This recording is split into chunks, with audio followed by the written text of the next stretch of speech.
Imagine this. Your husband dies. Not slowly. Not after illness. Just gone. And a few weeks later, you sit down at a table, open a laptop, and you start writing a children's book. About grief. About loss. About a father watching over his kids from heaven. You go on TV. You smile. You talk about healing.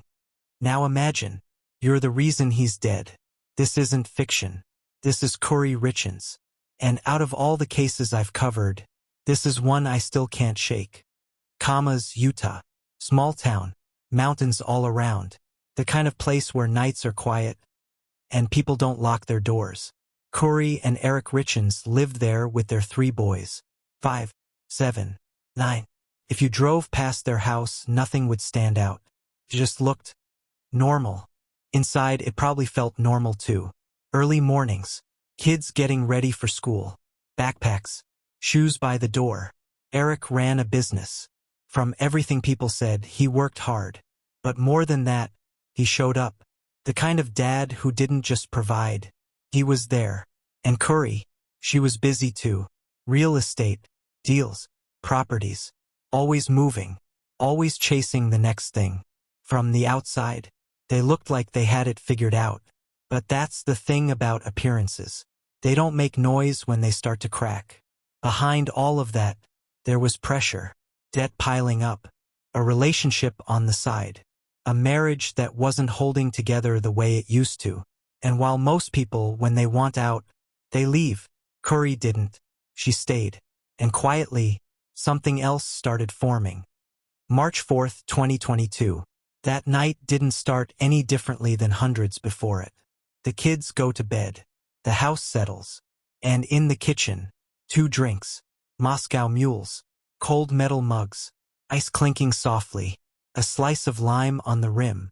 Just the 2 of them. Sitting there.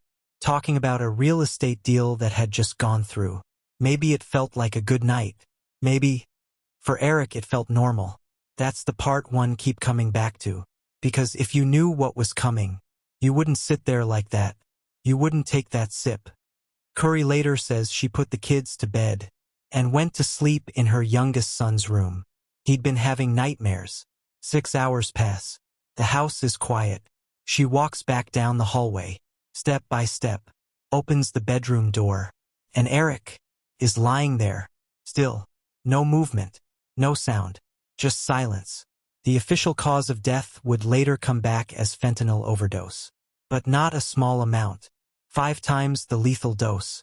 In a man who didn't use drugs. Doesn't happen by accident. Doesn't just show up.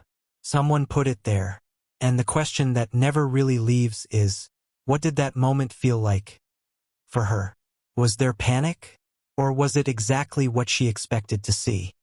At first, it's treated as suspicious. But nothing immediate happens. And for over a year, life goes on. Kouri stays in the house. She collects life insurance. She continues her relationship. And then, she writes a book. Are You With Me? A father with angel wings watching over his son. She goes on a morning show, sits under studio lights, and talks about grief, about healing, about helping her children cope with losing their dad. That part, that performance, is harder to process than the crime itself. The break in the case doesn't come from some dramatic discovery. It comes from someone who was already inside that world. The housekeeper, Carmen Lauber. She tells investigators that Kouri had been asking her for drugs. Not casually. Specifically, at one point, she asked for what she called the Michael Jackson stuff, propofol. When that wasn't available, she asked for something else. Eventually, Lauber says she sold her fentanyl. More than once. Early 2022. Now, on paper, Lauber isn't a perfect witness. Criminal history. Deals made with prosecutors. The defense leans into that hard. But then, the phone data comes in. Location pings. Dates. Movements that line up almost exactly with what Lauber described. And suddenly, it's not just words anymore. It's a pattern. Then there's the money. Multiple life insurance policies. Taken out quietly. Some without Eric even knowing. One of them, active just weeks before he died. And Kouri believed she was about to inherit millions. Money she needed, badly, because behind the scenes, things weren't stable. Debt, pressure, a future she wanted with someone else. And then there's a moment that changes everything about how you see this case. Valentine's Day, weeks before Eric dies.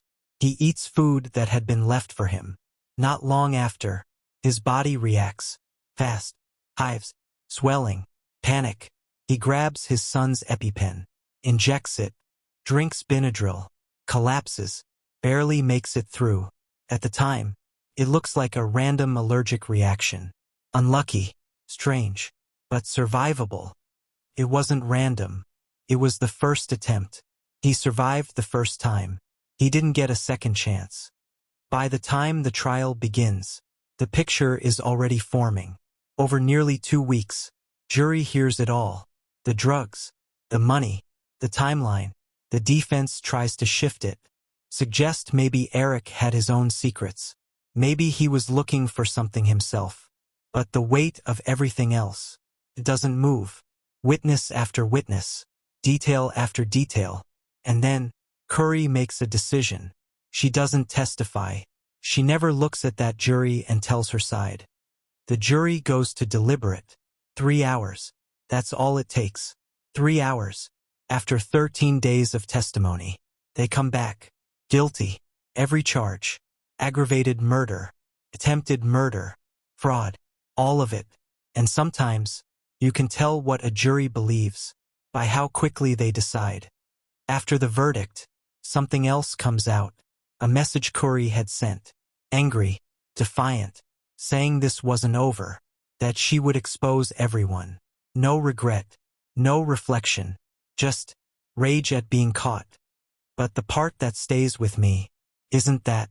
It's her kids. Her oldest son, just 13 years old, writes to the court. And in that letter, he says he wouldn't feel safe if his mother was ever released. That he's afraid of her. Think about that. A child asking a judge to keep his own mother in prison forever. Eric would have been 44. Instead, his birthday becomes the day his wife is sentenced for killing him. And those 3 boys, they don't just lose their dad. They lose the version of life where things feel safe, normal, predictable. That's gone. The book she wrote to help them heal is now part of a murder case. And somehow, that says everything. Sentencing is happening as this video goes live. Life without parole. That's what prosecutors are asking for. I want to know what you think. Was the evidence enough? Should she ever get a second chance? And one question I keep coming back to, did anyone around her suspect something and choose to stay quiet? Let me know.